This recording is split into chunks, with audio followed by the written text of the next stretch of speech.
మేము ఉండేది సికింద్రాబాద్ అండి. ఇక్కడికి వెళ్ళొచ్చాము. సో కాకపోతే ఇక్కడ పద్ధతి ఎలా ఉందంటే ఏజ్ గ్రూప్ 2011 నుంచి మళ్ళీ 13 దాకా ఉన్నారు. 6 నెలల గ్యాప్లో క్రౌడ్ ఎక్కువ అవుతుంది. యాక్చువల్లీ 3 మంత్స్ ఆర్ 6 మంత్స్ అలా ఏజ్ గ్రూప్ వాళ్ళని పెడితే ఒక్కొక్క డే పెట్టుకుంటే చాలా బాగుంటుందని నా ఉద్దేశంతో నేను చెప్తున్నానండి. ఇప్పుడు చూస్తున్నారు కదా పిల్లలు ఒక ఏజ్ వైజ్ ఉంటారు అట్లా. ఏజ్ వైజ్ ఒక 3 మంత్స్ ఏజ్ గ్రూప్ వాళ్ళు ఈ ఇయర్ నుంచి ఈ ఇయర్ అలాంటి ఒక 6 మంత్స్ పెడితే ఇంత క్రౌడెడ్ ఉండదు, ఇంత హరబడి ఉండదు. సెలక్షన్ కూడా ఒక ప్రాపర్గా జరుగుతుంది. సో ఇలా ఉంటే పిల్లలకి ఇబ్బంది.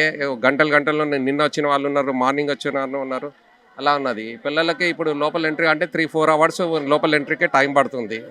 సో కనుక నేను చెప్పే పద్ధతి ఇది చెప్తున్నా. కానీ ఇక్కడ ఎవరైతే ఉన్నారో పెద్దవాళ్ళు వాళ్ళు చూసి ఈ పద్ధతితోటి చేస్తే బాగుంటుందని నేను చెప్తున్నానండి.